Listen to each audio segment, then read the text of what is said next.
My shift should have ended 20 minutes ago, but I was still there on Malibu Beach, boots digging into the warm sand, eyes scanning the water out of habit more than duty.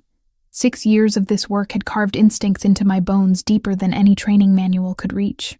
The afternoon sun beat down mercilessly, turning the Pacific into a sheet of blinding silver, and tourists packed the shoreline like they always did on Thursday afternoons in August. I spotted her immediately, the little girl sitting alone while other children shrieked and splashed nearby. She wasn't playing. She was watching, small hands buried in the sand, shoulders tight with tension that seemed wrong for someone so young. Dark curls escaped from beneath a pink hoodie that was far too heavy for this weather, and even from 20 yards away, I could see the trembling in her fingers. Carmen stood a few feet behind her, wringing her hands and shooting nervous glances between the child and the waves. I knew Carmen by sight. She'd brought the girl here 3 times in the past 2 weeks, always the same routine. Therapy, I'd guessed. Exposure therapy for water phobia. The kind of gentle, patient work that took months to show progress. The girl inched forward, just her toes touching the foam. Carmen smiled encouragement, relief washing across her weathered features. This was progress. This was the breakthrough they'd been working toward. Then the ocean betrayed them. I saw it before anyone else did, the way the swell pattern shifted, the subtle pull of an undertow forming. Rogue wave, my brain supplied automatically. Happens fast on this stretch when the tide turns. The wall of water built itself in seconds, rising higher than the gentle rollers that had been lapping at the shore all afternoon. The girl looked up just as it hit. She went under without even a scream. Small body yanked into the churning surf like a rag doll. Carmen's shriek cut through the beach noise, raw and terrified. But she froze. Couldn't swim well enough to attempt a rescue in that current. I was already moving. Instinct doesn't ask permission. My boots came off as I ran, feet pounding across hot sand that burned my soles. I hit the water at full sprint and dove through the next wave, saltwater shocking my system with its cold grip. The Pacific here wasn't gentle. It was hungry, pulling and pushing with currents that could drag a grown man under if he wasn't careful. I found her 15 feet out, sinking. Her eyes were open but unfocused, mouth slack, small arms floating limp at her sides. Panic wanted to claw its way up my throat, but I shoved it down. Training took over. Secure the victim. Maintain contact. Get to shore. I hooked one arm under her armpits and kicked hard, fighting the current that wanted to pull us both deeper. My lungs burned. My arms screamed. Every stroke felt like pushing through concrete. But I didn't stop. Couldn't stop. The girl's dead weight in my arms was both motivation and terror. My knees hit sand and I dragged us both onto the beach, collapsing beside her as water streamed from her nose and mouth. Not breathing, lips already going blue. Carmen was sobbing somewhere nearby, but I couldn't focus on that. I tilted the girl's head back, checked her airway, positioned my hands. 2 rescue breaths. 30 compressions. The count ran through my head like a metronome. Come on, come on. Her chest hitched. She coughed once, violent and wet, then sucked in a desperate breath that sounded like the most beautiful thing I'd ever heard. Water spilled from her mouth as she gasped and choked and cried, small body convulsing with the effort of expelling the ocean from her lungs. I rolled her onto her side, hand on her back, murmuring words I didn't even remember later, just sounds meant to soothe, to anchor. Her eyes found mine and locked on, terrified and searching. "You're safe," I managed, voice rough. "You're safe now, sweetheart. Just breathe with me." The crowd that had gathered parted for the paramedics. Efficient hands took over, checking vitals, loading her onto a gurney. But when they tried to separate us, her small fingers latched onto my wrist with surprising strength. "Don't go," she whispered, voice hoarse from seawater. "Please don't go." So I climbed into the ambulance beside her, still dripping, still wearing my lifeguard uniform that clung to my skin uncomfortably. Carmen followed in a separate vehicle, phone pressed to her ear, speaking rapid Spanish that I couldn't quite catch over the siren. The hospital was chaos wrapped in sterile white walls and antiseptic smell. They rushed the girl, Sophia, I learned from the paperwork, into an examination room while I stood uselessly in the hallway, leaving puddles on the linoleum floor. A nurse brought me a towel and a cup of terrible coffee.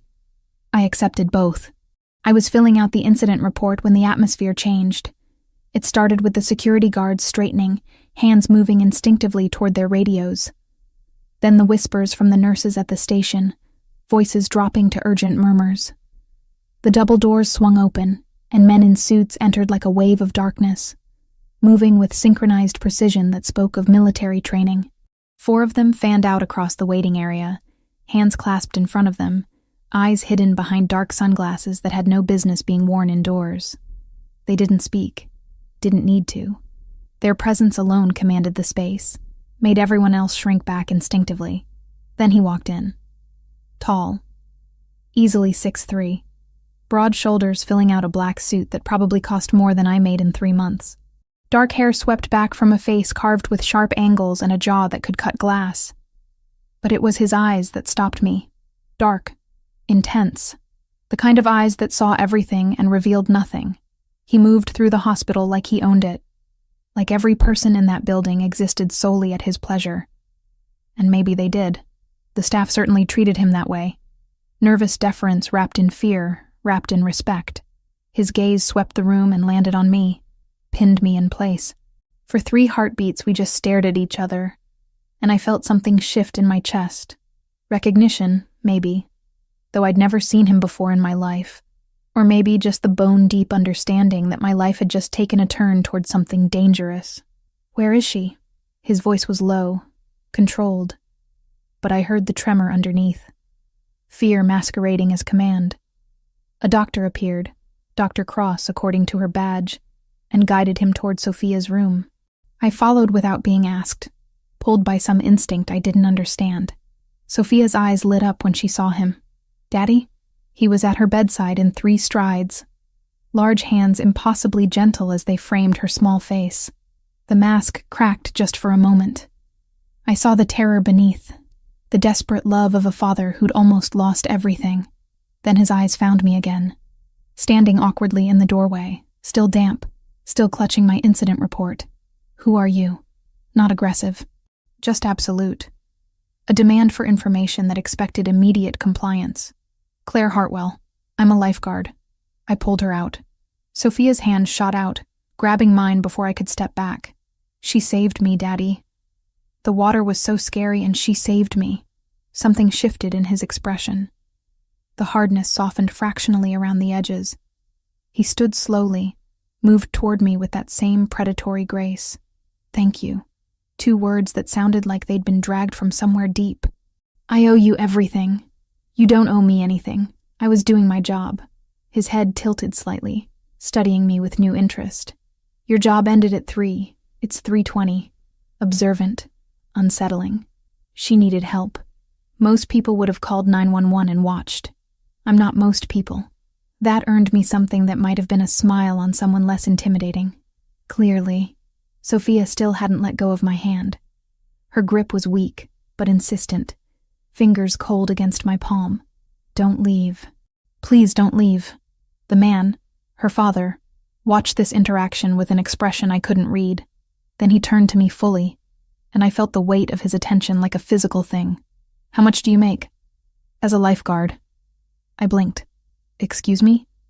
"Your salary." "Annually." "I don't see how that's relevant." "Humor me."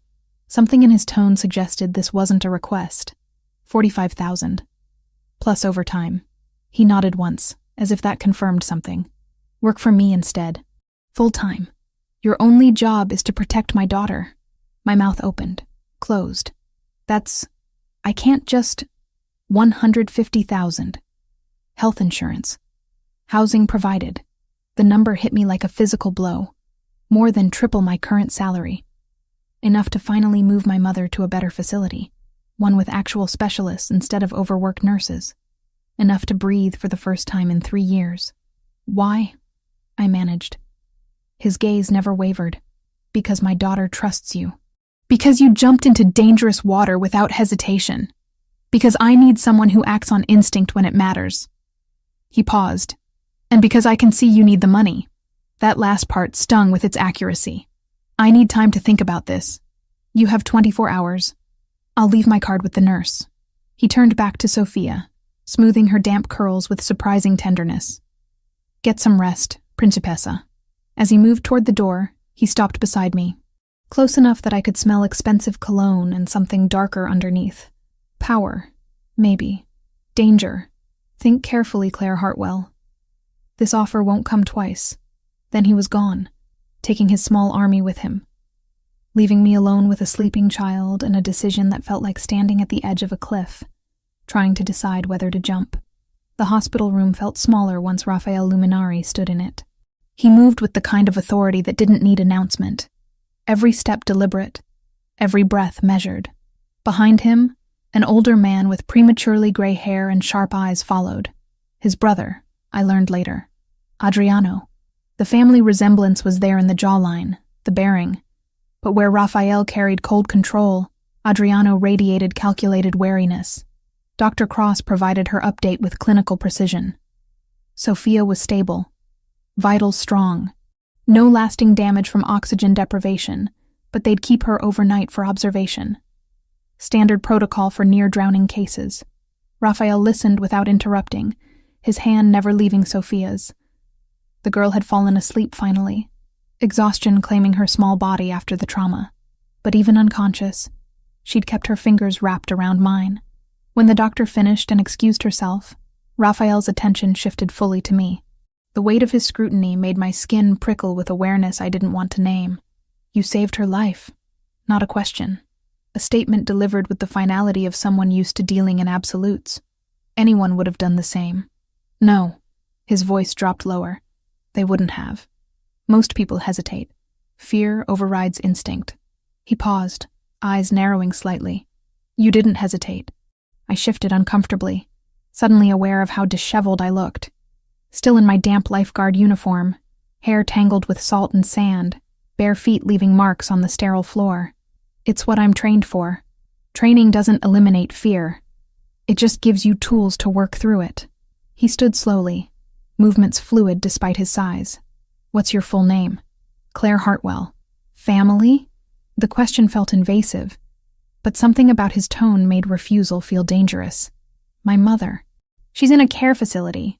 Multiple sclerosis." His expression didn't change, but I saw something flicker in those dark eyes. Recognition, maybe. Or calculation. "Father?" "Dead. Fishing accident when I was 19. "Siblings?" "No." He nodded once, as if filing away information. "Your salary. Not enough to cover your mother's care and your own expenses." It wasn't a question, and the accuracy of it made my stomach clench. How did he know about my mother's facility? "I manage." "Barely." He crossed his arms, suit jacket pulling across broad shoulders. "Work for me instead. Full time. Your only responsibility is Sophia's safety." The proposal hung between us, absurd in its simplicity. "You don't know anything about me. I know you risked your life for a stranger's child. I know you stayed when you could have left. I know my daughter trusts you, which is more than I can say for most people." His gaze held mine. $150,000 annually. Full health insurance that includes coverage for your mother. Housing provided on my property in Pacific Palisades. The number stole my breath. Triple my current salary. Enough to move my mother to a facility with actual neurologists instead of rotating residents. Enough to stop choosing between groceries and gas. "I need time to think about this. You have 24 hours. He reached into his jacket and withdrew a business card, placing it on the small table beside Sophia's bed. "My direct number. Call when you've decided. And if I say no?" Something almost like a smile crossed his face. "Then you say no. I don't force people into service, Miss Hartwell. But I think you'll find the alternative less appealing." Before I could respond, Sophia stirred, her grip on my hand tightening. Her eyes fluttered open, unfocused and frightened. "Don't go," she whispered, voice hoarse. "Please don't go." I knelt beside the bed, brushing damp curls from her forehead. "I'm right here, sweetheart. I'm not going anywhere. Promise?" The word felt like a trap, but looking into those wide, terrified eyes, I couldn't bring myself to lie. "I promise." Raphael watched this exchange with an expression I couldn't read. Then he leaned down, pressing a kiss to Sophia's forehead with surprising gentleness. Rest, Principessa. Carmen will be here soon. He straightened, gave me one last measuring look, and left without another word. Adriano lingered in the doorway for a moment, his gaze sharp and assessing. My brother doesn't trust easily, he said quietly. The fact that he's offering you this position means something. Don't make him regret it. Then he was gone too, leaving me alone with a sleeping child and a business card that felt like it weighed 1,000 pounds. I stayed until Carmen arrived, guilt-stricken and apologetic. She took my place at Sophia's bedside, thanking me over and over in rapid Spanish that I only half understood.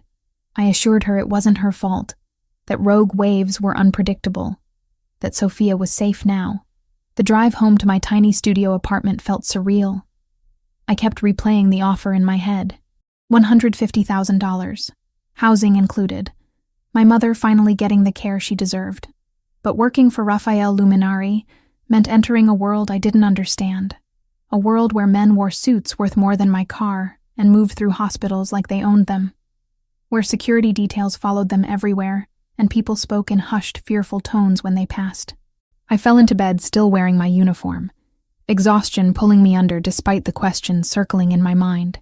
The phone woke me at 2 a.m. The facility. My mother had taken a turn. They'd stabilized her, but Dr. Patterson wanted to discuss treatment options, experimental therapy, new medication that showed promise for progressive MS patients. Cost, $80,000, not covered by insurance. I sat on the edge of my bed, staring at Raphael's business card on my nightstand, and understood that the choice had never really been mine at all. The office building where I met Raphael the next morning didn't look like a criminal enterprise. It looked like success. Gleaming glass and steel in downtown LA, with Luminari Imports etched discreetly on the lobby directory. The receptionist expected me, directing me to the top floor with efficient courtesy. Raphael's office occupied the entire penthouse level. Floor-to-ceiling windows offered views of the city stretching to the ocean. The decor was minimalist, but expensive. Dark wood, leather furniture, abstract art that probably cost more than my car. He sat behind a massive desk, reviewing documents with the same focused intensity he'd shown at the hospital. He looked up when I entered, gesturing to the chair across from him. "You're early. I'm accepting your offer." He set down his pen, studying me with those unreadable eyes. "What changed your mind?" "My mother needs treatment I can't afford." "Honest. I appreciate that." He opened a drawer, withdrawing a contract already prepared. "Read it carefully. Take your time." I did, scanning the dense legal language. The salary was as promised. Housing in the guest cottage on his Pacific Palisades estate. Health coverage that was genuinely comprehensive. But buried in the middle was a clause about confidentiality. Knowledge of family business operations and associates, with penalties for disclosure that made my hands go cold. "What exactly is your business, Mr. Luminari?" "I import wine from Italy. My family has vineyards there. And the other businesses? Various holdings, real estate, investments." His expression didn't change.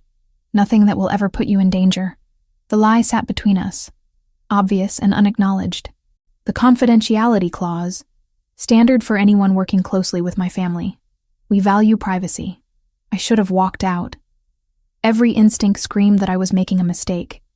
But I thought of my mother, of Sophia's small hand in mine, of the promise I'd made. I signed. Raphael countersigned without hesitation, then stood and extended his hand. "Welcome to my employ, Miss Hartwell. You start today." His grip was firm, warm, and sent an unwelcome jolt of awareness through me that I immediately pushed aside. This was business, nothing more. The Pacific Palisades mansion made the office building look modest. Sprawling Mediterranean architecture behind gates and walls, with grounds that seemed to stretch forever. Armed guards patrolled with professional efficiency. Cameras tracked every angle. The guest house where I'd be living was larger than my entire apartment had been, decorated with the same understated luxury as Raphael's office. Carmen met me there, helping me settle in and explaining the household routine with maternal efficiency. "Mr. Luminari, he's very protective," she said, unpacking the few belongings I'd brought. "Since Mrs. Luminari passed, He doesn't let many people close to Sophia. How long ago did she die? 2 years. Cancer. Carmen's expression grew distant. She was kind, beautiful. Sophia looks just like her. She paused. Mr. Luminary hasn't been the same since. More careful, more... She struggled for the word. Hard. That first week passed in a blur of learning Sophia's schedule, memorizing security protocols, and trying not to feel overwhelmed by my new reality. Sophia warmed to me quickly, her nightmares decreasing when I started reading to her before bed. She asked questions constantly, about the ocean, about my life, about whether I'd really stay. Each time I promised I would, I felt the weight of that promise growing heavier. I began noticing things. The late-night meetings in Raphael's study, men arriving in expensive cars, speaking in low Italian, the way conversations stopped when I entered rooms, the careful way everyone avoided discussing exactly what business Raphael conducted. One evening, passing by his study, I heard raised voices. The door was slightly ajar, and I glimpsed Raphael gesturing sharply at a man I didn't recognize. The tension was palpable even from the hallway. Carmen appeared beside me, gently steering me away. Mr. Luminary's meetings are private. What kind of business is he really in, Carmen? Her expression closed off immediately. The kind you don't ask questions about if you value your peace. That night, Sophia woke screaming from a nightmare about drowning. I held her while she cried, singing softly until she fell back asleep in my arms. When I looked up, Raphael stood in the doorway, watching with an expression that made my breath catch. She trusts you, he said quietly. She's a good kid, sweet. She doesn't let people in easily. Neither do I. He moved closer, and the guest room suddenly felt smaller. But you're different. She knew it from the moment you pulled her from the water. I'm just doing my job. No. His voice dropped lower. You're doing much more than that. And I'm beginning to think hiring you was either the best decision I've made or the most dangerous. Before I could ask what he meant, he was gone, leaving me alone with a sleeping child and the growing certainty that I'd stepped into something far more complicated than a simple employment arrangement. The conversation with Tyler didn't go the way I'd hoped. We sat in the cramped booth of our usual diner, grease-stained menus between us, and I watched his expression darken as I explained Raphael's offer. Claire, no. He set down his coffee hard enough that it sloshed. The Luminary name, do you have any idea what that means in this city? It means he imports wine from Italy. It means he controls half the ports on the West Coast. It means people don't cross him and live to regret it. Tyler leaned forward, voice dropping. My cousin works dock security. The stories he tells about the shipments that come through Luminary-controlled areas. I don't want to know. The words came out sharper than I intended. That's the problem. You don't want to know, but you're about to live on his property. Watch his kid. Become part of whatever world he operates in. I pushed my untouched eggs around the plate. My mother needs treatment. $80,000 for experimental therapy that might give her 5 more good years. Tyler's face softened. Shit. Claire, I'm sorry. When did you find out? Dr. Patterson called at 2 this morning. They want to start within the month. We sat in silence for a moment, the clatter of dishes and conversation washing over us. Finally, Tyler reached across the table and squeezed my hand. Just promise me you'll be careful. And if things get weird, weirder than they already are, you'll get out. I promised, though we both knew it was a lie. By morning, my decision was made. I called Raphael's number from the business card, and within 3 hours, I was sitting in his downtown office signing a contract that felt like selling my soul. The money hit my bank account before I'd even finished reading the confidentiality clause. The move happened with shocking efficiency. Raphael had arranged for movers to pack my studio apartment while I was at the office. By sunset, I stood in the guest house on his Pacific Palisades estate, surrounded by boxes and luxury I couldn't quite process. The cottage was 3 times the size of my old place, with floors that gleamed and furniture that looked like it belonged in a magazine. Through the windows, I could see the main house, a sprawling Mediterranean villa that seemed to go on forever. Carmen found me standing in the kitchen, staring at the espresso machine I had no idea how to operate. It's intimidating at first, she said kindly, moving to show me the controls. But you'll adjust. We all do.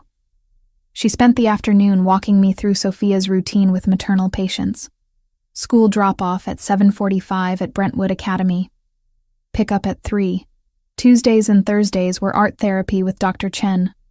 Wednesdays were regular therapy with Dr. Morrison to help process the trauma of losing her mother.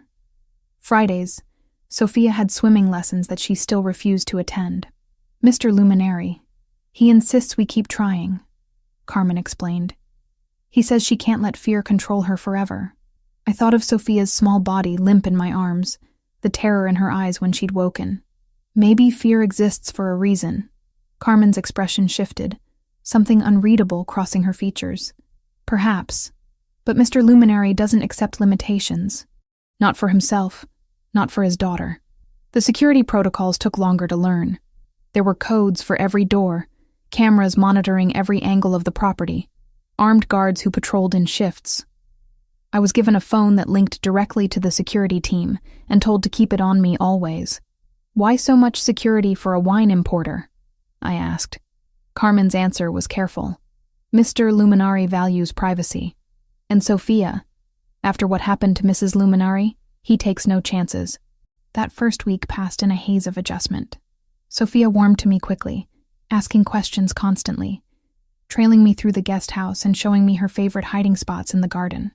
Her laugh was infectious when she forgot to be sad, and watching her come alive reminded me why I'd accepted this position in the first place. But at night, I started noticing things that didn't fit the wine import narrative. Men in expensive suits arriving after dark, always in pairs or groups. Conversations that happened in Raphael's study behind closed doors, voices rising and falling in Italian that sounded nothing like business discussions. The way everyone's posture changed when Raphael entered a room. Not respect, but something closer to fear. One evening, I passed by his study and found the door slightly ajar. I shouldn't have stopped. Shouldn't have looked. But I heard Raphael's voice, sharp with authority, and curiosity overrode common sense. Through the crack, I glimpsed him standing at his desk, flanked by Adriano. 3 other men faced them, and the tension in the room was palpable even from the hallway. Raphael gestured sharply, speaking rapid Italian that I couldn't follow but understood in my bones. This was power. Command. The kind of conversation where lives hung in the balance. One of the men started to argue, and Raphael's hand came down on the desk with a crack that made me flinch. His response was quieter, but the men went pale. Miss Hartwell. Carmen's voice behind me nearly stopped my heart. I spun, guilt written across my face. I was just coming to ask me something? Her smile didn't reach her eyes. Mr. Luminary's business meetings are private. It's better not to be curious about them. What kind of business requires armed guards and midnight meetings? Carmen's expression closed off completely. The kind you don't ask questions about if you value your peace. Come, I'll show you how Sophia likes her breakfast prepared. That night, I couldn't sleep. I lay in the massive bed in my cottage, staring at the ceiling and trying to reconcile the man who'd gently kissed his daughter's forehead with the one who'd commanded that room with barely controlled violence. Around 2 a.m, I heard screaming. Sophia. I was moving before conscious thought, crossing the yard to the main house in bare feet, using the code Carmen had given me for emergencies. I found Sophia's room on the 2nd floor. The door open, nightlight casting shadows across walls painted with clouds and stars. Sophia thrashed in her bed, trapped in a nightmare that had her crying for her mother in broken gasps. I sat on the edge of her mattress and gathered her small, sweaty body into my arms. Shh, sweetheart. You're safe. I'm here. She clung to me with desperate strength, face buried in my shoulder. The water. Mama was in the water and I couldn't reach her. She kept going under and I couldn't. It was just a dream. Your mama isn't in pain anymore, remember? She's somewhere safe, but she left. Everyone leaves. The words hit me square in the chest. I held her tighter, rocking slowly, and started humming the song my father used to sing when I had nightmares. Sophia's breathing gradually steadied, her grip loosening as exhaustion reclaimed her. Claire? Her voice was small, muffled against my neck. Yeah, baby? You're not going to leave too, are you?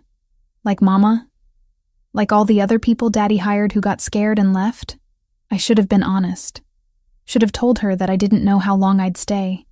that this job came with an expiration date I couldn't predict.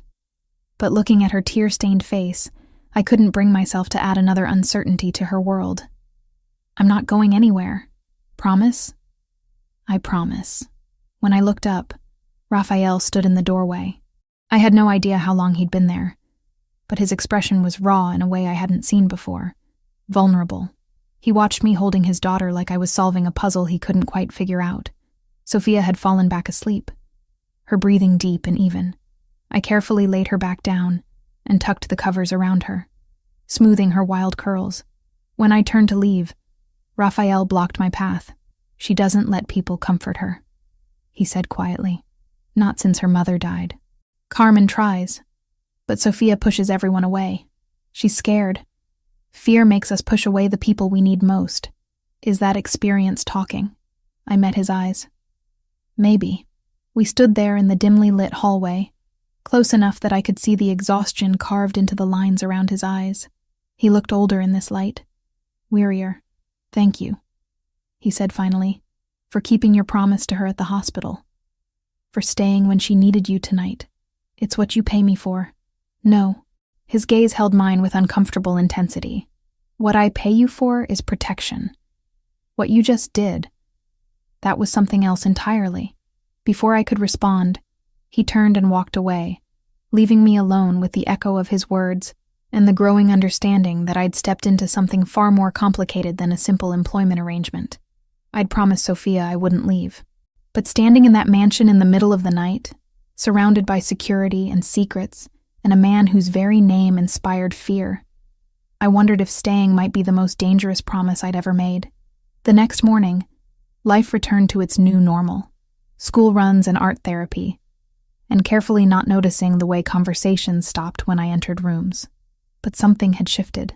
Raphael's eyes found me more often across the dinner table when he joined us for meals. Sophia clung to me tighter, her nightmares slowly decreasing from nightly to a few times a week. And I began to understand that whatever world Raphael Luminari lived in, whatever darkness funded this beautiful life, I was no longer just observing from the outside. I was being pulled in. One promise, one saved child, one dangerous moment at a time. 3 weeks into my new life, I'd almost convinced myself this was normal. Sophia's schedule had become second nature. The morning rush to Brentwood Academy, art therapy on Tuesdays, regular counseling on Wednesdays. Her nightmares had decreased from nightly terrors to maybe twice a week, and she'd started laughing more. Real laughter that made something warm bloom in my chest. Thursday afternoon, I took her to Palisades Park like I did most days after school. 2 security guards shadowed us at a discreet distance. Marco and Luis, both former military, both carrying concealed weapons I pretended not to notice. Sophia climbed the jungle gym while I sat on a bench nearby, watching her play with the careful attention that had become instinct. That's when I saw it. A black SUV with tinted windows, parked across the street in a spot that offered a clear view of the playground. It had been there when we arrived, engine running, no one getting out. My lifeguard training kicked in before conscious thought. Assess the threat, plan the exit, protect the vulnerable. Sophia, sweetheart, time to go, I called, keeping my voice light despite the tension coiling in my stomach. But we just got here.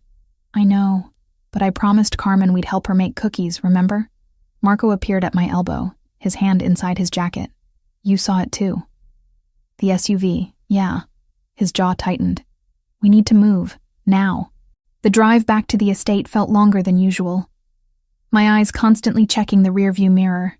The SUV didn't follow, but that somehow made it worse. Raphael met us at the entrance, and the look on his face when Marco briefed him made my blood run cold. Double the security detail, Raphael ordered, his voice clipped. 4 men, minimum when Sophia leaves the property. And I want to know who was in that vehicle by tonight. Raphael. His eyes cut to me. Not now, Claire. But later that evening, after Sophia was in bed, he found me in the guest house.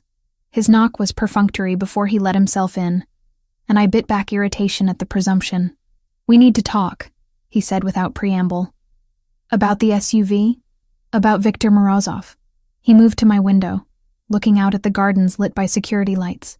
He controls most of the Russian operations in Los Angeles. Drugs, weapons, human trafficking. He wants what we have. We? I crossed my arms. You mean your wine import business? Raphael turned, and for the first time since I'd met him, something like frustration crossed his carefully controlled features. You're not naive, Claire. You've been here 3 weeks. You've seen the meetings, the security, the way people react to my name. So, tell me the truth. What are you really? I'm a businessman who operates in spaces the law doesn't reach. I control the ports, the shipping lanes, the distribution networks. I ensure order where chaos would otherwise reign. His gaze held mine. And men like Victor want to take that from me. Why not go to the police? The look he gave me was almost pitying. Half the LAPD is on someone's payroll. The other half doesn't have the resources to protect what matters. He moved closer. This is my world, Claire. I handle my own problems. The admission should have sent me running. Instead, I found myself asking, how much danger is Sophia in? With the security I have, minimal. But Morozov is getting bolder. His expression hardened. That's why I need you to be vigilant. Trust no one outside this house. The following Tuesday, vigilance wasn't enough. I picked Sophia up from Brentwood Academy at 3, same as always. Marco and Luis flanked us as we walked toward the parking lot, Sophia chattering about the painting she'd made in art class. I was reaching for the car door when I saw them. 2 men moving too quickly, too purposefully through the parking lot. Everything happened in seconds. Marco shouted a warning. One of the men reached for Sophia. My lifeguard training took over, the same instinct that had made me dive into dangerous water without hesitation. I grabbed Sophia, spun her behind me, and screamed "Fire!" at the top of my lungs. The word cut through the afternoon like a blade. Parents turned. Teachers came running. The men hesitated, their plan derailed by sudden attention. Marco and Luis moved like lightning, weapons drawn. One of the attackers pulled a gun. The crack of gunfire shattered the suburban peace, and I was moving on pure instinct, covering Sophia's small body with my own as we hit the ground. Glass shattered. Someone screamed. More shots, these from Marco's weapon. Then silence, broken only by Sophia's terrified crying against my chest. "Stay down," Marco barked, scanning for additional threats. My hands were shaking so badly I could barely hold Sophia, but I kept my body between her and the parking lot. The attackers were on the ground, one clutching his leg, the other flat on his back. Luis had his gun trained on them while Marco spoke rapid commands into his phone. Raphael arrived before the police, which should have told me everything I needed to know about his influence. He came through the chaos like a force of nature, his usual control fracturing when he saw us on the ground. He dropped to his knees beside us, hands hovering over Sophia's shoulders, as if afraid to touch her, afraid she might break. "Are you hurt? Sophia, baby, look at me." "Daddy," she sobbed, reaching for him. He pulled her into his arms, and over her head, his eyes found mine. "You could have died." I was still kneeling on the asphalt, adrenaline making my limbs feel disconnected. "It's what you pay me for." "No." His voice was rough, raw in a way I'd never heard. This was beyond any contract. "You didn't have to do that." "Yes," I said quietly. "I did." Something passed between us in that moment. An understanding, an acknowledgement of something neither of us was ready to name. Then the moment broke as police sirens wailed closer. The aftermath was chaos. Police statements. Adriano appearing with lawyers who handled everything with practiced efficiency. The 2 attackers were taken away, and Raphael made it clear through channels I didn't want to understand that they would face consequences before the legal system ever touched them. That evening, a woman arrived at the estate unannounced. Lucia Bellavita moved like she owned the place, all polished elegance in designer clothes that probably cost more than my car had. She kissed Raphael's cheek with the familiarity of someone who'd done it 1,000 times. "I heard about the incident," she purred, her hand lingering on his arm. "How terrifying. Poor Sophia." Sophia, who'd been sitting beside me on the couch, stiffened. "I don't like you." "Sophia," Raphael warned. But there was no real heat in it. "I mean it. You're not my mom, and you're not Claire. I want Claire to stay." Lucia's smile didn't falter. but her eyes when they met mine were cold. Later, when Raphael stepped away to take a call, she sat beside me with predatory grace. "You're the lifeguard," she said, not quite a question. "The one who saved her at the beach." "Yes. How noble." Her tone made it sound like anything but. "Raphael has a habit of collecting people who owe him favors. A business arrangement, nothing more. Don't mistake his gratitude for anything deeper." Before I could respond, Raphael returned. "Lucia, I appreciate the visit, but we're dealing with increased security protocols." She rose smoothly, kissing his cheek again. "Of course. Call me if you need anything." Her gaze slid to me one last time. Anything at all. After she left, Raphael found me in the kitchen, staring at nothing. "She's wrong," he said quietly. "About what?" "About why you're here." He moved closer, close enough that I could smell his cologne, feel the heat of his body. "This stopped being just business the moment you jumped into that water. We both know it." My heart hammered against my ribs.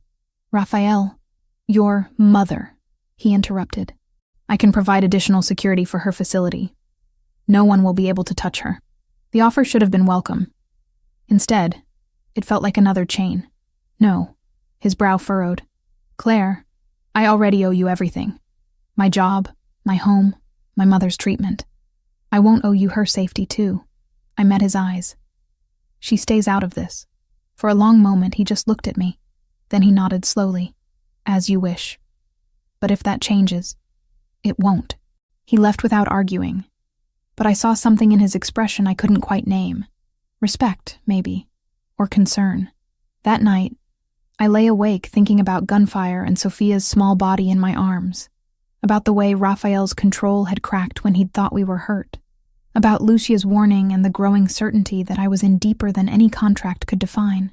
Somewhere in the house, I heard voices. Raphael and Adriano, speaking in tense Italian. The investigation into the attack. The search for whoever had given away our schedule, our route. The perfect time to strike. There was a traitor in Raphael's organization. Someone close enough to know our movements. And until they were found, none of us were safe. I pulled the covers tighter and tried not to think about how much easier it would be to leave, how much smarter. But I'd made a promise to Sophia. And increasingly, I realized, I'd made one to myself too. Whatever this world was that Raphael inhabited, whatever darkness funded these beautiful lies, I was no longer just an observer. I was part of it now, for better or worse. The week after the school parking lot incident passed in a tense blur. 4 security guards shadowed us everywhere now. Sophia's nightmares returned with a vengeance, and I spent most nights in her room, holding her while she cried herself back to sleep. Raphael worked longer hours. His study door closed more often than not, the murmur of Italian conversations bleeding through the walls at all hours. I'd started to understand what Carmen had meant. About not asking questions. About letting things be. But understanding and accepting were different things entirely. It was Wednesday night when everything changed. Sophia was finally asleep after an hour of reading, and I headed downstairs to grab water from the main house kitchen. The estate was quieter than usual. Most of the staff had gone home, and even the usual rotation of guards seemed lighter. I was passing Raphael's study when I heard the sound. A muffled cry, then the crack of something hard against flesh. My feet stopped moving before my brain could catch up. The door wasn't fully closed, just a sliver of space, but enough. I shouldn't have looked. Every instinct Carmen had tried to drill into me screamed to walk away, to pretend I'd heard nothing, seen nothing. But my hand was already pushing the door wider, my eyes already adjusting to the scene inside. Raphael stood in the center of the room, suit jacket discarded, shirt sleeves rolled to his elbows. Blood spotted the white fabric. Adriano leaned against the desk, arms crossed, expression carved from stone. And between them, tied to a chair, was a man I recognized from the estate, one of the security team, Carlo. Raphael's fist connected with Carlo's jaw, and the sound made my stomach turn. Not the violence itself. I'd seen bar fights, domestic disputes during my beach patrol days, but the cold precision of it. The way Raphael moved with calculated control, each blow measured, purposeful. Where is Morozov's base of operations? Raphael's voice was ice. Last chance, Carlo. Carlo spat blood. Go to hell. Another hit. This one to the ribs. The crack of bone was unmistakable. I must have made a sound. A gasp. A whimper. Something. Because Raphael's head snapped toward the door. Our eyes locked, and I saw it happen in real time. The predator recognizing an intruder. The mask slipping back into place. Claire. Not a question. A command wrapped in my name.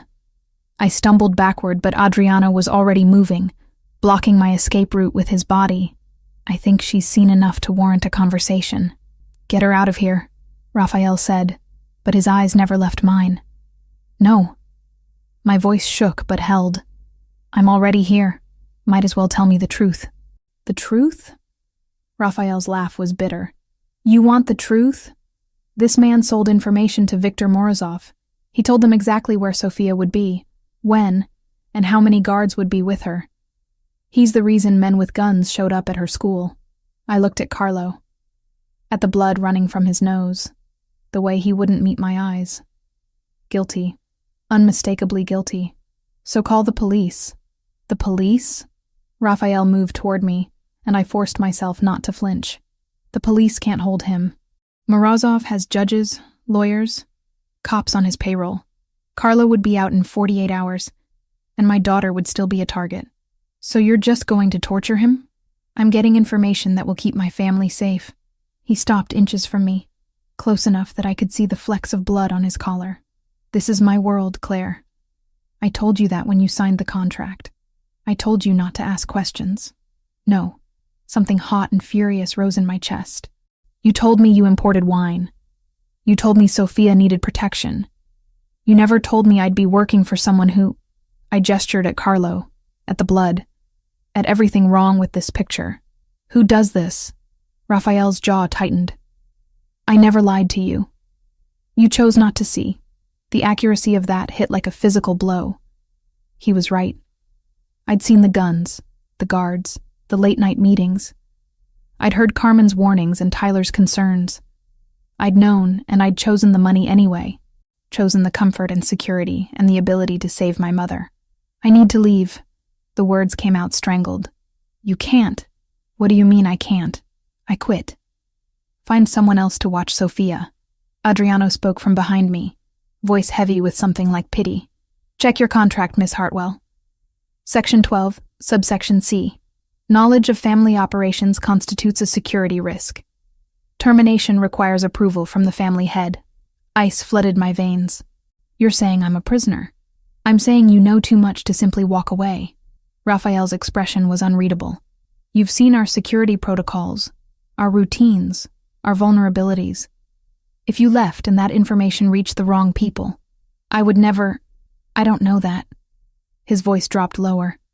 I can't know that. So you stay until I decide otherwise. The cage I'd been living in suddenly became visible. Golden bars, yes. Comfortable prison, absolutely. But a prison nonetheless. This is insane. This is survival. Raphael turned back to Carlo. Adriano, take Claire back to the guest house. Make sure she stays there. Don't touch me. I jerked away from Adriano's reaching hand. I can walk myself. But I didn't go to the guest house.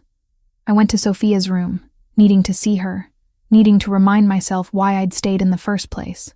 She was curled around Mr. Flopsy, her stuffed rabbit, breathing deep and even. Peaceful in a way she rarely was anymore. I sat on the edge of her bed and tried to reconcile the man who'd kissed this child's forehead with such gentleness with the one I'd just seen systematically breaking another human being. Claire? I turned to find Sofia awake, eyes heavy with sleep. Hey, sweetheart. Just checking on you. You're sad. It wasn't a question. Did Daddy make you sad? Smart kid. Too smart. Grown-ups have complicated feelings sometimes. Are you going to leave? Her voice went small. Like everyone else who gets scared of Daddy? The question shattered something in my chest. Has that happened before? She nodded. Lots of times. People come to work for Daddy, and then they see something or hear something, and they get scared and leave. Daddy says it's because they're weak. She sat up, clutching my arm. But you're not weak. You saved me. You're the strongest person I know. I pulled her into my arms, feeling the weight of my promise at the beach settling heavier on my shoulders. I'm not going anywhere, baby. I promised you that, remember? But you're mad at Daddy. Yeah, I am a little bit. Will you stop being mad? I don't like it when people are mad at each other. It makes my tummy hurt. I kissed the top of her head, breathing in the sweet scent of her strawberry shampoo. I'll try, okay? Now go back to sleep. The next morning, Tyler showed up at the gate. I didn't even know he was there until one of the guards called the main house, and Raphael intercepted me before I could reach the entrance. He can't come in. Why not? He's my friend. He's a connection to your old life. A potential security risk. He's a lifeguard who knows nothing about your business. He knows you work for me. He knows where you live. That's already too much. Raphael's expression was immovable. I've told the guards to turn him away. Something inside me snapped. All the fear and confusion and anger from the previous night boiled over in a surge of pure rage. You don't own me, don't I? His voice was dangerously soft. Let's review, shall we? You live in my house. You eat my food. You use my vehicle, my insurance, my resources. Your mother breathes because I pay for her treatment. You exist in this life because I allow it. You son of a... My hand moved before thought, connecting with his cheek with a crack that echoed through the foyer. The security guards tensed, hands moving toward weapons. Raphael held up a hand, stopping them. For 3 heartbeats, we just stared at each other. Then he moved, fast as lightning, catching my wrist and pulling me against him. Feel better? His voice was rough, breath hot against my face. No. Good. Because I don't either. The kiss was inevitable. Angry and desperate and wrong in every way. His mouth crashed against mine with bruising force, and I kissed him back with equal fury, channeling every conflicted emotion into the press of lips and clash of teeth. His hand fisted in my hair, angling my head, and I dug my nails into his shoulders hard enough to leave marks through his shirt. It lasted maybe 30 seconds. Then reality crashed back in, and we broke apart like we'd been burned. That was... I started. A mistake, Raphael finished, voice rough.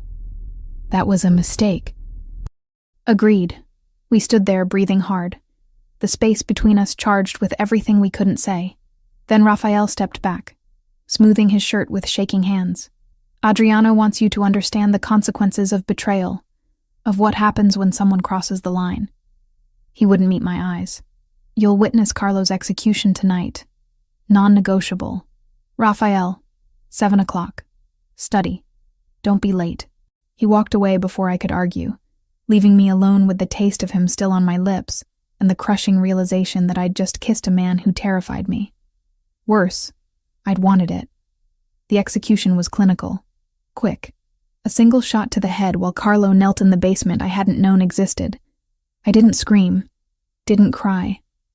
Just stood there with Adriano's hand on my shoulder, forcing myself to watch as the man who'd endangered Sofia paid the price. This is the world you're part of now, Adriano said quietly, as Carlo's body was wrapped in plastic. You can fight it, or you can accept it, but you can't escape it. That night, I lay in bed staring at the ceiling, unable to close my eyes without seeing blood. Sofia was safe. My mother was receiving care.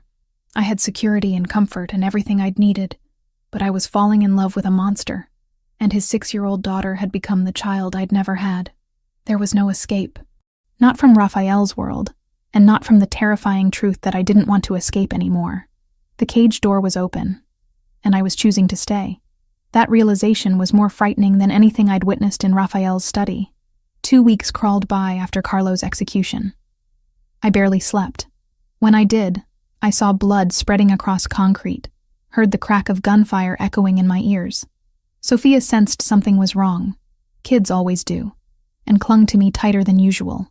Her nightmares returned with renewed intensity, and most nights found us curled together in her bed, both of us seeking comfort we couldn't quite name. Raphael kept his distance. We existed in the same house, orbited each other during meals and handoffs of Sofia, but we didn't speak beyond what was necessary. The kiss hung between us like smoke. Impossible to ignore, impossible to address. I hated that I missed him. Hated that I'd catch myself looking for him in doorways, listening for his voice in the hallway. Hated that I'd memorized the way he moved, the cadence of his breathing, the precise shade of his eyes when they softened looking at his daughter. Carmen noticed. Of course she did. He's hurting too, she said one afternoon while we folded laundry. Mr. Luminari. He doesn't know how to be close to people anymore. Not since Mrs. Luminari died. That's not my problem. Isn't it? Her knowing look made me want to throw something. The call came at 2 a.m. on a Friday. I'd finally fallen into restless sleep when my phone lit up with a number I didn't recognize. Instinct made me answer. Miss Hartwell? A man's voice, accented. Russian. I have something that belongs to you. Ice flooded my veins. Who is this? My name is Viktor Morozov. Perhaps Raphael has mentioned me? A pause that dripped malice. Your mother sends her regards from Sunny Meadows Care Facility. Such a lovely woman, so fragile. The room tilted. If you hurt her, that depends entirely on you, Miss Hartwell. You have 6 hours to present yourself at the address I'm texting you. Come alone. Tell no one. If you comply, your mother lives. If you don't, he let the sentence hang. Well, these things can be so tragically unpredictable. The line went dead. A text arrived seconds later with an address near the port. I sat frozen, phone clutched in shaking hands, mind racing through impossible options. Call Raphael. Don't call Raphael. Go alone. Don't go alone. My mother's face swam before my eyes. The way she'd smiled during her last lucid moment. The way she'd squeezed my hand and told me she was proud of me. The decision made itself. I was pulling on clothes, grabbing my keys, when Raphael appeared in my doorway like a shadow given form. Where are you going? I jumped, pressing a hand to my racing heart. Jesus, don't do that. It's 3 a.m. Where are you going?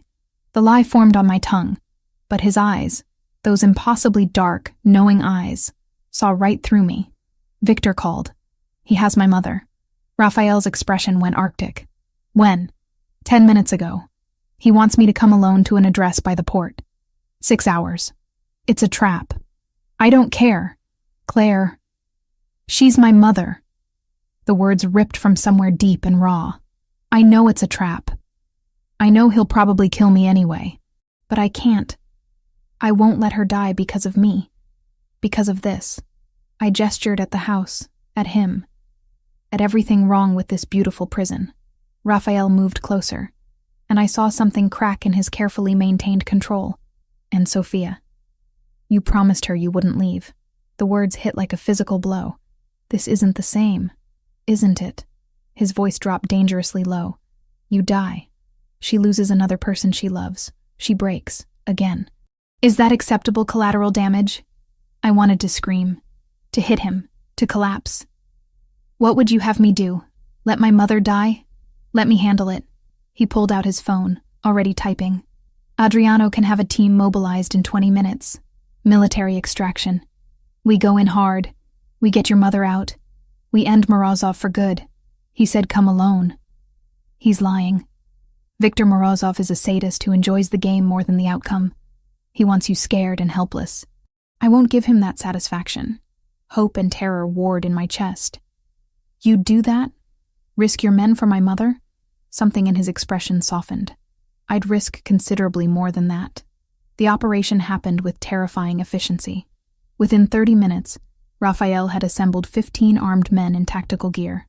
Adriano briefed them in clipped Italian, while Raphael studied blueprints of the warehouse, where Victor was supposedly holding my mother. You stay here, Raphael told me, checking his gun with practiced ease. With Sophia. 4 guards remain with you. No. His head snapped up. Excuse me? I'm coming with you. Absolutely not. She's my mother, Raphael. I'm not sitting here doing nothing while you risk your life for her. This isn't negotiable. Neither is this.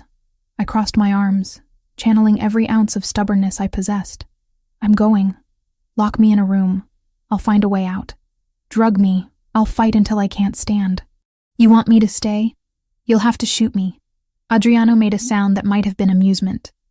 Raphael looked like he wanted to strangle me and kiss me in equal measure. "Fine," he bit out. "But you stay in the vehicle. You don't leave. You don't engage. You're dead weight on this op. Understand?" I nodded, relief making my knees weak. The warehouse district near the port was exactly as bleak as I'd imagined. Rusting metal structures and broken asphalt stretching toward black water. We drove with headlights off, parking 2 blocks from the target location. Raphael's team moved like ghosts, spreading out to surround the building. "Stay here," Raphael ordered one final time before sliding from the SUV.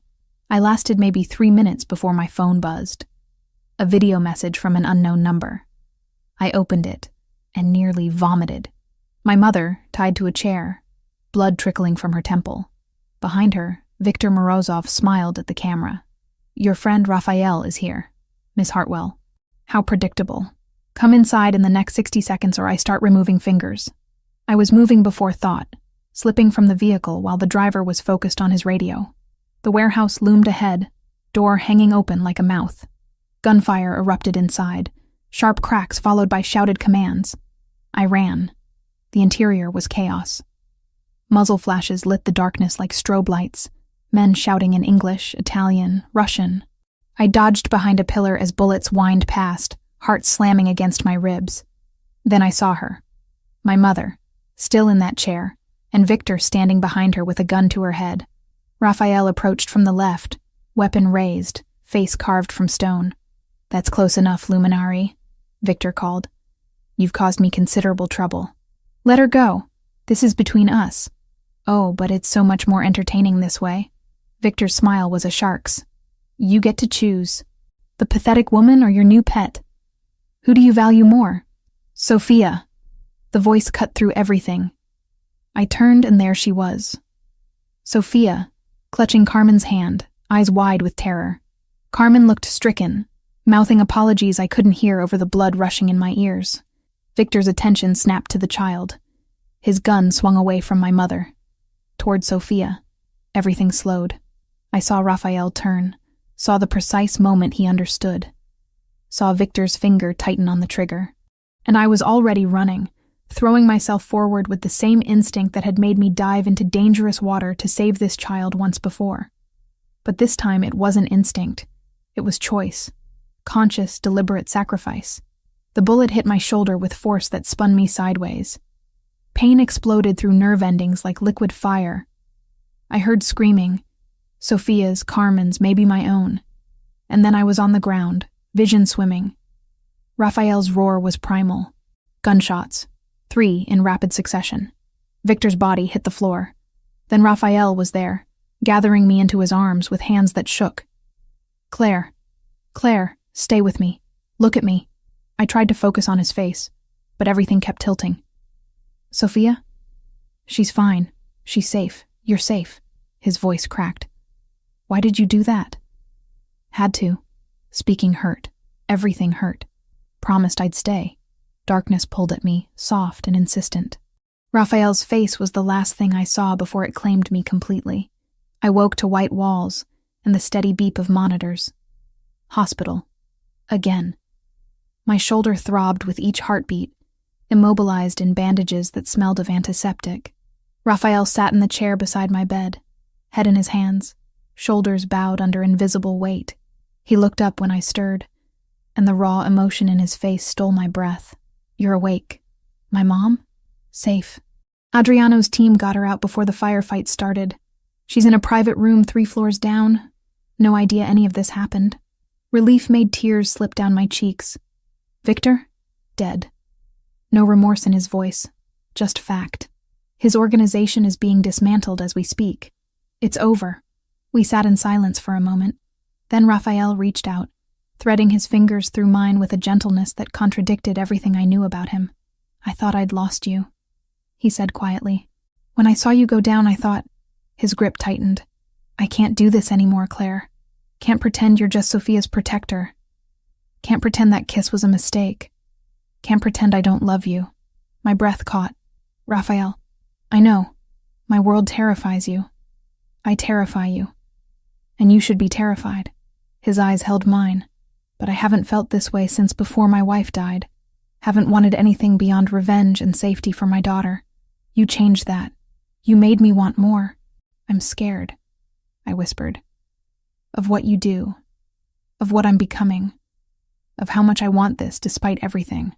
Then be scared. But be scared with me. He leaned forward, pressing his forehead to mine. Stay. Not because of a contract or obligation. Stay because you choose to. Outside the hospital window, the city sprawled in the morning light. Somewhere out there was my old life. Safe, simple, small. And here was this new one. Dangerous, complicated, impossibly large. I thought of Sophia's face, of the promise I'd made, of the way my heart stuttered every time Raphael looked at me like I was something precious instead of something useful. I'll stay, I said, but I need you to promise something. Anything. No more secrets, no more half-truths.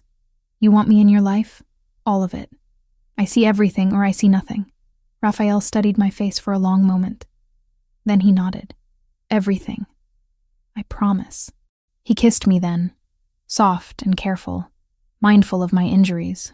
And for the first time since I'd signed that contract, I felt like I was exactly where I belonged. 2 weeks after the warehouse, I was finally cleared to go home. The bullet had torn through muscle and bone, but missed anything vital. Dr. Cross called it miraculous. I called it lucky. Raphael refused to let me return to the guest house, insisting I recover in the main house where he could keep an eye on me. Sophia became my shadow. She'd drag pillows and blankets into my room, setting up camp on the floor like she was afraid I'd disappear if she fell asleep. We read books, watched movies, and she'd tell me elaborate stories about underwater kingdoms where everyone was safe and happy. The nightmares had stopped completely. Raphael visited constantly, bringing meals, adjusting pillows, checking my medication schedule with the precision of a general planning military operations. The tenderness was almost harder to handle than the violence had been. This version of him, gentle, attentive, vulnerable, threatened to undo every defense I'd built. One evening, after Sophia had finally been coaxed to her own bed, Raphael found me on the balcony outside my room. The city stretched below, lights glittering like fallen stars. You should be resting. He moved beside me, close but not touching. I've been resting for 2 weeks. I'm going stir-crazy. Dr. Cross said another week minimum before. Raphael. I turned to face him. We need to talk about what happens next. Something guarded entered his expression. What do you mean? You said you loved me, that you wanted me to stay, but I can't stay in this world the way it is now. I took a breath, gathering courage. If you want me here, really here, not just as Sophia's protector, things have to change. What kind of changes? Transparency. No more secrets about your business. I need to understand what I'm part of. I counted on my fingers. I want veto power over any decisions involving Sophia's safety. No extreme violence near her or me. I can't witness what I saw in that basement again. And you need to start transitioning toward legitimate operations. Real ones, not just fronts. Raphael was quiet for so long I thought he'd refuse. Then he exhaled slowly. That's a significant ask. I know. But it's non-negotiable. The transition could take years. My family has operated this way for generations. You don't just walk away from territory, alliances, obligations. I'm not asking you to walk away overnight. I'm asking you to start moving in that direction. I met his eyes. For Sophia. For us. For any kind of future where we're not constantly looking over our shoulders. He turned to the railing, gripping it hard enough that his knuckles went white. If I agree to this, if I fundamentally alter how I operate, my enemies will see it as weakness. They'll move against us. Then we handle it. Together. You make it sound simple. It's not. But the alternative is me leaving once I'm healed. Taking my mother somewhere far from this city and never looking back. The words hurt to say, but I forced them out. I can't raise Sophia in a world of constant violence. I won't. Raphael turned back to me, and the raw emotion in his face made my breath catch. You'd take her from me? No. You'd lose her yourself by refusing to give her a safer life. I softened my voice. She's 6 years old, Raphael. She's already lost her mother. How much more trauma can she survive before it breaks her permanently? The truth of that hit him visibly. He moved closer, cupping my face with both hands. Everything you asked for. I agree to all of it. Just like that? You think I haven't been considering this since the moment I saw you bleeding in that warehouse? His thumb brushed my cheekbone. I've built an empire on violence and fear. But what's the point of power if I lose the only people who make me want to be better? I kissed him then, pouring every complicated emotion into the press of lips and the tangle of tongues. When we broke apart, both breathing hard, he rested his forehead against mine. This won't be easy, he warned. Nothing worth having ever is. The following week, Raphael called a meeting with his senior people. I sat beside him in his study, a statement in itself. Adriano raised an eyebrow but said nothing. The other men looked uncomfortable with my presence. But Raphael's expression brooked no argument. We're restructuring, he announced without preamble. Over the next 5 years, we transition primary operations to legitimate business. Wine import expands. We invest heavily in real estate, shipping logistics, security consulting. And the current operations? Adriano asked carefully. Phase out gradually. We honor existing obligations but take no new contracts in weapons, gambling, or anything that draws federal attention. Raphael's tone left no room for debate. I've already started talks with the Castrovani family about assuming some territory. We'll maintain enough presence to stay protected, but reduce exposure significantly. The room erupted. Men talking over each other, objections flying. Raphael let it continue for 30 seconds before slamming his hand on the desk with a crack that silenced everyone. This isn't a discussion. It's an announcement. His voice went deadly quiet. Anyone who can't adapt is free to leave with full severance and my recommendation to other families. But if you stay, you follow this path. Adriano studied his brother for a long moment. Then he nodded. I'm with you. That was all it took. The others fell in line, though I saw doubt and resentment in several faces. Change wouldn't come easy, but it would come. 3 weeks later, Lucia Bellavita returned. She swept into the estate like she'd never left, all designer clothes and perfect hair, demanding to see Raphael. I was in the garden with Sophia when Carmen came to get me, her expression tight with worry. Miss Lucia is here. She's very upset, making accusations. My stomach sank. What kind of accusations? She's saying you're working with the police, that you're an infiltrator sent to destroy Mr. Luminari's organization. Sophia's hand tightened in mine. Is that lady back? I don't like her. I know, baby. Why don't you stay here with Carmen while I go talk to your dad? I found them in Raphael's study. Lucia pacing like a caged animal while Raphael sat behind his desk, expression unreadable. Adriano leaned against the wall, arms crossed. There she is, Lucia spat when she saw me. The little lifeguard who came from nowhere and suddenly has access to everything. Don't you find that suspicious, Raphael? I find your timing suspicious, Raphael replied calmly. You disappear for a month and return with accusations the moment I announce restructuring? Because I've been investigating. She pulled out a folder, slamming it on his desk. Phone records. Bank transactions. She's been in contact with someone at the FBI. Ice flooded my veins. That's impossible. Is it? Lucia's smile was vicious. 3 calls to the same number over the past month. A number registered to Special Agent David Chen. Raphael's expression went carefully blank. Explain. I can't. My mind raced. I don't know anyone named David Chen. I haven't been in contact with the FBI. The evidence says otherwise. Lucia leaned forward. She's playing you, Raphael. Using your feelings to destroy you from the inside. Let me see those records. Adriano pushed off the wall, studying the documents. His frown deepened. The number is listed, but... He pulled out his own phone, dialing. This is Adriano Luminari. I need a trace on... He stopped. When? I see. Thank you. He hung up, looking at Lucia with new interest. That number was registered to an FBI agent. David Chen, who was killed in the line of duty 8 months ago. Before Claire ever came here, the color drained from Lucia's face. That's impossible. I verified. You verified what you wanted to see. Raphael stood slowly, Which raises the question of how you got these records at all. Standard phone company data doesn't show this level of detail unless someone with access pulls it. Someone with connections. Or someone who's been working with Viktor Morozov, Adriano added quietly, using his network to manufacture evidence. Lucia took a step back. You're insane. I would never. Viktor knew things only someone close to the family could have told him. Raphael continued, moving around the desk. Schedules, security protocols, weaknesses. His eyes never left Lucia. You've been spending a lot of time at his clubs over the past year. I have statements from people who saw you there. Raphael, please. Investigation takes time when you're not looking in the right places. He stopped inches from her. But once you know where to dig, evidence surfaces quickly. Bank transfers from Morozov's operations to accounts connected to your father's business.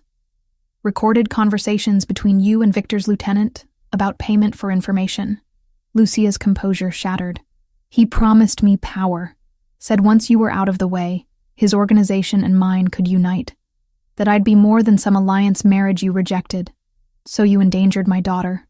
Raphael's voice went glacial. Sold information that led to attempts on Sophia's life. The child was never supposed to be hurt. That wasn't part of the plan. Get her out of my sight. Raphael turned away dismissively. Adriano, arrange transport out of the city. If she's here by tomorrow night, she dies. If she ever returns, she dies. If any member of her family attempts contact with mine, they all die. Adriano grabbed Lucia's arm, dragging her toward the door despite her protests. Raphael waited until they were gone before turning to me. I'm sorry. His hands flexed at his sides. I should have known immediately that evidence was fabricated, that you'd never betray us. You had to verify. I understand. I moved closer, taking his hand. This is what transparency looks like. Asking hard questions. Investigating until you find the truth. He pulled me against him, burying his face in my hair. I almost lost you again. If I'd believed her without checking. But you didn't. You trusted what you knew about me more than convenient evidence. I tilted my head back to look at him. That's what matters. 6 months passed like water through fingers. The transition Raphael promised began taking shape. Slowly, with resistance, but undeniably real. The wine business expanded into legitimate distribution deals. Real estate investments multiplied. Security consulting contracts with actual corporations started filling the ledgers alongside the shadowy operations that were gradually phased out. I still worked as a lifeguard 3 days a week. Raphael had been incredulous when I insisted, but I needed that connection to who I'd been, to the person who dived into dangerous water without hesitation. Some mornings I'd watch the sunrise over Malibu Beach and marvel at how far I'd traveled from that moment. Sophia bloomed. The nightmares were gone completely. She'd even started swimming lessons. Actual lessons, not the terror-filled therapy sessions. Watching her laugh in the pool, fearless and happy, made every complicated choice feel worth it. My mother's condition stabilized with the new treatment. She had more good days than bad now, and though she'd never fully understand where the money came from, she was grateful. Raphael changed in ways I hadn't expected. He smiled more, laughed with Sophia, held my hand during dinner like we were a normal family instead of a carefully constructed alliance between worlds. The violence hadn't disappeared. It couldn't, not completely. But it had moved further from our daily lives. From Sophia's innocence. We were having breakfast when Raphael slid a small box across the table. Sophia squealed before I'd even opened it. Is it a ring? Are you getting married? Can I be flower girl? I looked at Raphael, questions in my eyes. He took my hand. I know this isn't conventional. I know we've done everything backward. His thumb brushed my knuckles. But you saved my daughter. You saved me. And I don't want to spend another day without making this official. Inside the box was a ring. Aquamarine surrounded by small diamonds. The color of the ocean where everything started. Marry me, Claire. Not because of a contract or obligation. Marry me because I love you. Because Sophia loves you. Because we're already a family and I want the world to know it. Sophia bounced in her chair. Say yes. Say yes. I looked at this man who'd terrified me. This child who'd captured my heart. This impossible life I'd built from wreckage and salt water. and I realized I wasn't choosing between safety and danger anymore. I was choosing love, with all its complications. Yes, Sophia's cheer could probably be heard in downtown LA. Raphael slipped the ring on my finger and kissed me while his daughter chanted, "Wedding, wedding, wedding," like a prayer. Outside the window, the Pacific stretched blue and endless, holding secrets and promises in equal measure. Somewhere out there was the version of me who'd jumped into dangerous water to save a drowning child. She would hardly recognize the woman I'd become, but I thought she'd be proud anyway. We'd both learned that sometimes salvation means diving into the darkness, trusting that we'll find our way back to the light. And sometimes, we surface holding something worth keeping. 6 months after the proposal, I stood in front of a full-length mirror wearing a dress I'd never imagined I'd own. Simple ivory silk that fell to my ankles, nothing elaborate. No cathedral train or elaborate beading. Just clean lines that felt right for a woman who spent half her mornings in a lifeguard uniform. Carmen fussed with my hair while Sophia bounced on the bed behind me, already dressed in her flower girl outfit, pale blue that matched her eyes.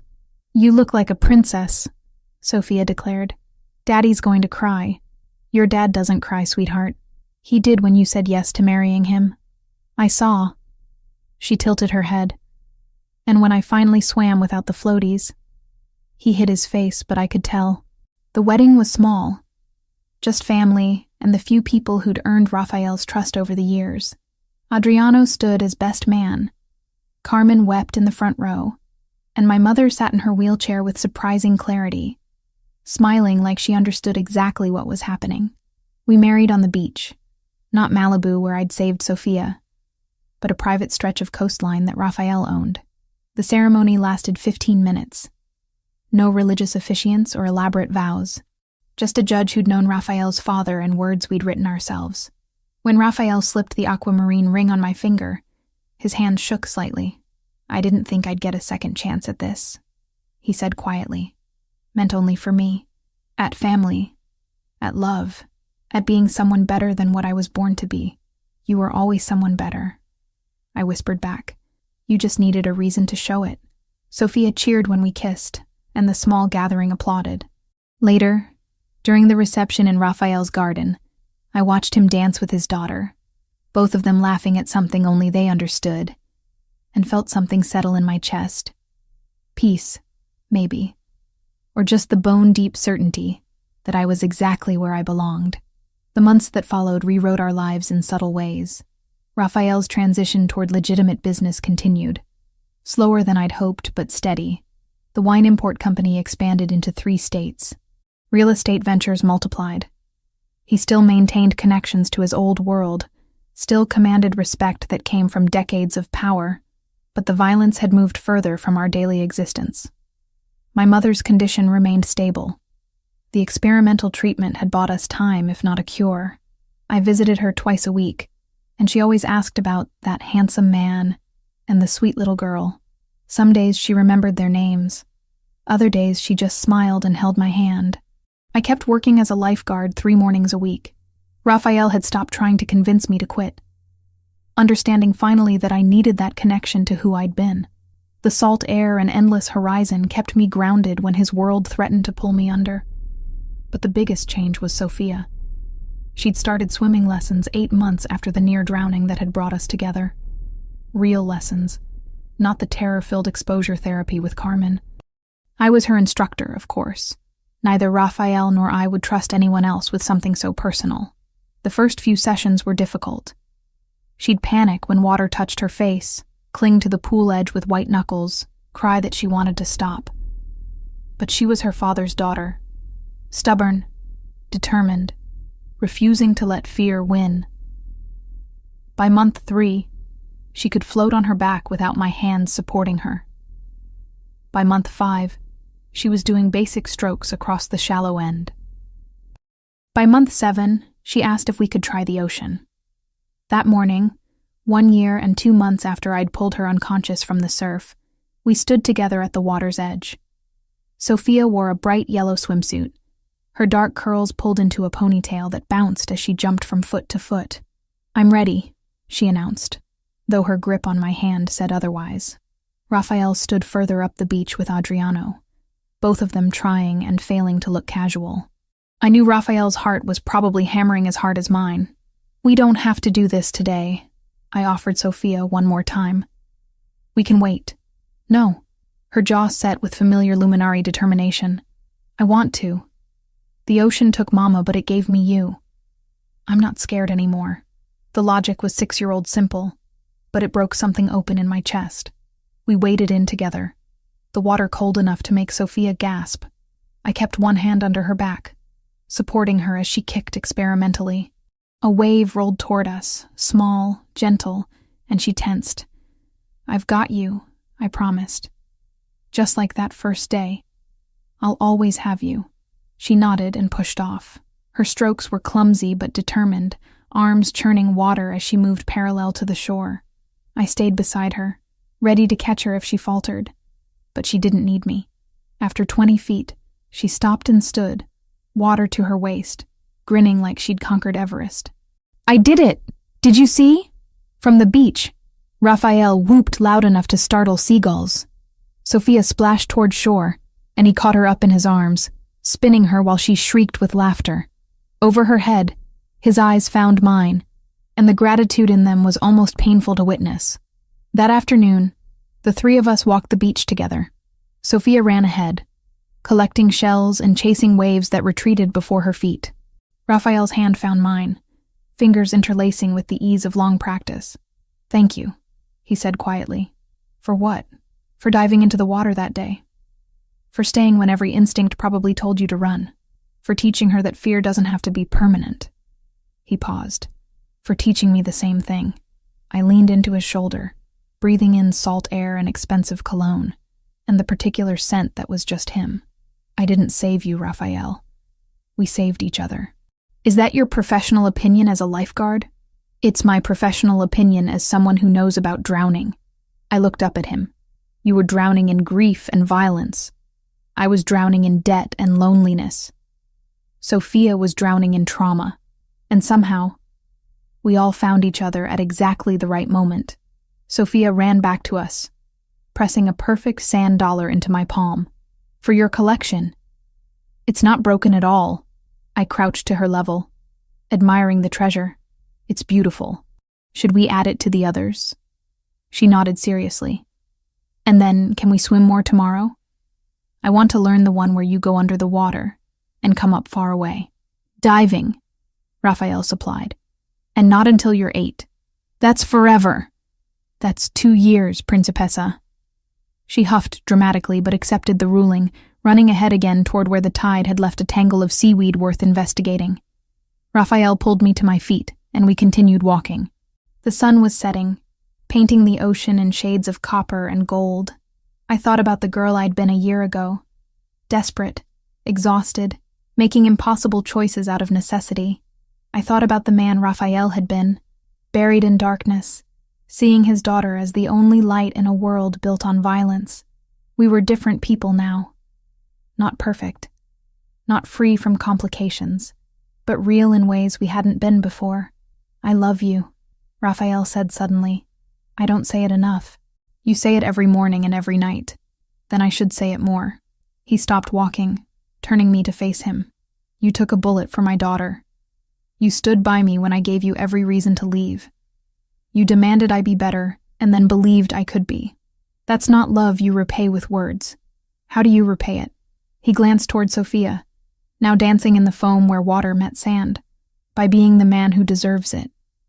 By building a world where she doesn't have to be afraid. By making sure you never regret diving into that water." Sophia called to us, waving frantically at something she'd discovered. We walked toward her together. This family we'd built from trauma and salt water, from impossible choices and desperate faith. They say lifeguards are trained to save people from drowning. What they don't tell you is that sometimes the person you save ends up saving you right back. That sometimes the most dangerous water isn't in the ocean. It's in the human heart, in the spaces between fear and trust, between survival and truly living. I jumped into dangerous water to save a child I didn't know, and in return, she and her father had pulled me from depths I hadn't even realized I was drowning in. That evening, back at the house, I tucked Sophia into bed with her new sand dollar placed carefully on her nightstand. She was asleep before I finished the first page of our book, exhausted from swimming and sun. Raphael found me on the balcony later, watching stars emerge over the Pacific. He wrapped his arms around me from behind, chin resting on my shoulder. "Happy?" he asked. I thought about it seriously. About the complexity of this life, the shadows that still lurked at its edges, the reality that we'd never be a completely normal family. But I thought about Sophia's laughter, about my mother's good days, about waking up every morning beside a man who'd literally moved mountains to become someone worthy of the love he'd been given. "Yes," I said simply. "I'm happy." And I was. Not despite the complications, but because of them. Because happiness earned through struggle tastes sweeter than happiness given freely. Because family chosen deliberately means more than family assigned by blood. I'd answered a call that brought me into Raphael Luminari's world. I'd stayed for his daughter. But somewhere along the way, I'd started staying for him. For us. For this impossible, imperfect, beautiful life we'd built together. The ocean stretched before us, dark and endless, holding secrets and promises in equal measure. Somewhere out there was the exact spot where I'd pulled Sophia from the water, where everything had changed in the space of a heartbeat. I wouldn't change it. Not the fear or the danger or the impossible choices, because all of it had led here. To this moment, this family, this love that had saved us all. Raphael's arms tightened around me, and I leaned back into his embrace, letting the sound of waves and his steady breathing lull me into contentment. Sometimes salvation looks like diving into dangerous water, and sometimes it looks like choosing to stay when every instinct screams to run. I'd done both, and I'd do it again in a heartbeat.